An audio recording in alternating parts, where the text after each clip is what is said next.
नमस्कार। आता निरूपाने एवढा मोठा घोळ घालून ठेवलेला असतो। आता हे सुधाकर गायकवाडला कळतं आणि त्यांना मोठा धक्काच बसतो की निरूपाने घर गहाण ठेवलं आणि 17 लाख रुपये काढले। सत्या, मीरा, सुधाकर गायकवाडांना मोठा धक्काच बसतो। सुधाकर गायकवाड निरूपाला म्हणतात, पण काय गरज होती तुला एवढं कर्ज काढायची? अगं तुझी ऐपत नाही ना भरायची, मग तू नाही ना काढायचा कर्ज आणि घर गहाण ठेवलंस, घर विकायला निघालीस तू। उद्या तू मलाही विकशील, म्हणशील घेऊन जा यांना। तुझ्याकडे का विकायला नसेल तर मला सुद्धा तू विकू शकतेस। कशी बाई आहेस ग तू, काय करू मी तुझं? निरूपा सगळं गपगुमान खाली मान घालून ऐकून घेत असते आणि खूप रडत असते।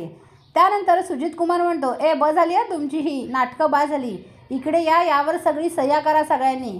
तुम्ही सगळेजण हिने घेतलेल्या पैशाची जबाबदारी घेताय म्हणून सह्या करा। तेव्हा सत्या म्हणतो, मी नाही सही करणार, आम्ही का पैशाची जबाबदारी घ्यायची? आम्ही पैसे घेतले नाही, आम्ही भरणार नाही। तुला पाहिजे तर या निरूपाला तू इथे ठेवून घेऊ शकतोस, पण आम्ही पैसे सुद्धा भरणार नाही आणि फॉर्मवर सही देखील करणार नाही। आता ते ऐकून निरूपाला धक्का बसतो। त्यानंतर सर्वच जण सत्याकडे बघत राहतात। त्यानंतर सुजित कुमार म्हणतो, ठीक आहे, मग तुम्ही जाऊ शकता। हिला आम्ही इथून कधीच पाठवू नाही शकणार, हिला आम्ही कोंडून ठेवणार, हिला काही मिळणार नाही, अन्न पाणी काही खायला मिळणार नाही। आता निरूपा तर खूपच घाबरते, कारण एवढा 17 लाखांचा प्रश्न असतो, काय करायचं हे मीराला समजत नाही। कुठून आणायचे एवढे 17 लाख रुपये?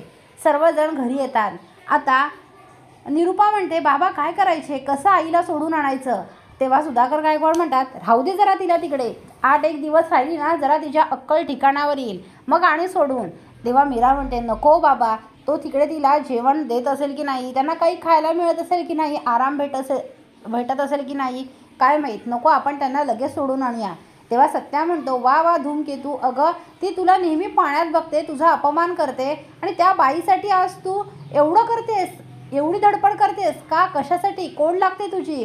तिने तर तुला सासू म्हण असं सुद्धा म्हटलं नाही, सासूबाई म्हणायचं नाही, बाईसाहेब म्हणायचं असं सांगितलं होतं। ती तुला मोलकरीण म्हणते आणि अशा बाईसाठी तुला त्रास होतोय का? कशासाठी? अजिबात धूमकेतू तू त्रास करून येऊ नको, चल मस्तपैकी जेवण म्हणू, आपण सगळ्यांनी जेवायचं।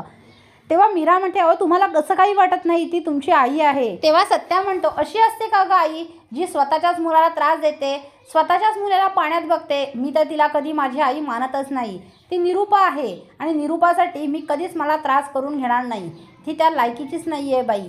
आता मीराला राग येतो। मीरा म्हणते, तुम्ही गप्पा बसाओ, आणि ती सुधाकर गायकवाडांजवळ येते आणि म्हणते, बाबा मला आता एकच पर्याय सुचतोय, आपण ना आईचे सगळे दागिने विकूया आणि आपण आईंना सोडून आणूया।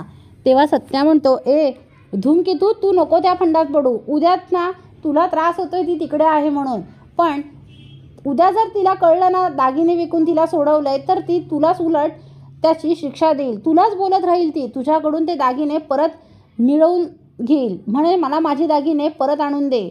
काय करणार आहेस तेव्हा तू?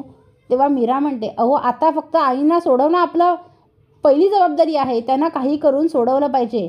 तेव्हा सुधाकर गायकवाड म्हणतात, हां मीरा, मला सुद्धा तुझा हा निर्णय पटतोय। तर आता निरूपाचे दागिने विकून मीरा ही निरूपाला सुजित कुमारच्या तावडीतून सोडवणार आहे। पुढील अपडेट पाहण्यासाठी व्हिडिओला लाईक आणि चॅनलला सबस्क्राईब करायला विसरू नका। थँक्यू।